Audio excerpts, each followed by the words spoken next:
আল্লাহ তাআলা 8টা জান্নাত সৃষ্টি করেছেন এবং 7টা দোজখ সৃষ্টি করেছেন। 8টা জান্নাতের ভিতরে সবচেয়ে সর্বোৎকৃষ্ট সর্বশ্রেষ্ঠ জান্নাত হলো জান্নাতুল ফেরদাউস। এই জান্নাতুল ফেরদাউস কারা পাবে? কাদেরকে আল্লাহ তাআলা জান্নাতুল ফেরদাউস দান করবেন সে কথা আল্লাহ পাক রব্বুল আলামিন পবিত্র কোরআনে সূরাতুল কাহফের 107 নম্বর আয়াতে জানায় দিয়েছেন। চলুন আমরা জেনে আসি।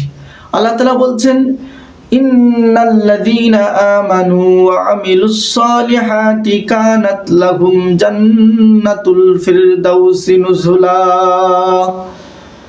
আল্লাহ তাআলা বলছেন, নিশ্চয়ই যারা ঈমান আনবে এবং নেক কাজ করবে, সৎ কাজ করবে, তাদের জন্য আমি আল্লাহ তাআলা জান্নাতুল ফেরদাউসের ব্যবস্থা করে রেখেছি।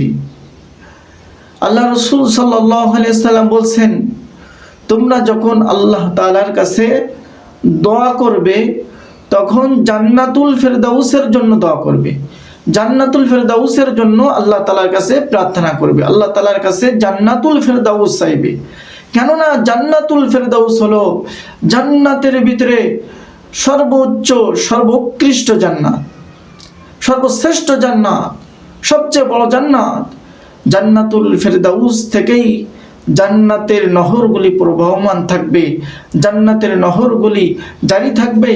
জান্নাতের ভিতরে দুধের নহর, মধুর নহর, শরাবের নহর, মিষ্টি স্বচ্ছ পানির নহর জারি থাকবে। এই নহরগুলি জান্নাতুল ফেরদাউস থেকেই জারি থাকবে।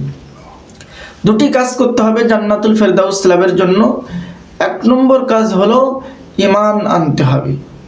2 নম্বর কাজ হলো নেক কাজ করতে হবে, আল্লাহর কাছে জান্নাতুল ফেরদাউসের জন্য দোয়া করতে হবে। আল্লাহুম্মা ইন্নী আসআলুকাল জান্নাতাল ফেরদাউস। বিনা হিসাবে যদি জান্নাতুল ফেরদাউসে যেতে চান তাহলে দোয়াটি আর একটু বাড়িয়ে পড়বেন, আল্লাহুম্মা ইন্নী আসআলুকাল জান্নাতাল ফেরদাউস বিগাইরি হিসাব। হে আল্লাহ, আমি তোমার কাছে জান্নাতুল ফেরদাউস চাই, বিনা হিসাবে আমাকে জান্নাতুল ফেরদাউস দান করেন। এই দোয়া আপনি বেশি বেশি পাঠ করবেন। 5 ওয়াক্ত নামাজ সময় মতো ওয়াক্ত মতো আদায় করবেন। ইনশাআল্লাহ ইনশাআল্লাহ আল্লাহ তাআলা আপনাকে জান্নাতুল ফেরদাউসের মালিক বানায় দেবেন। আল্লাহ তাআলা আমাদের সকলকে জান্নাতুল ফেরদাউসের মেহমান হিসাবে কবুল করেন।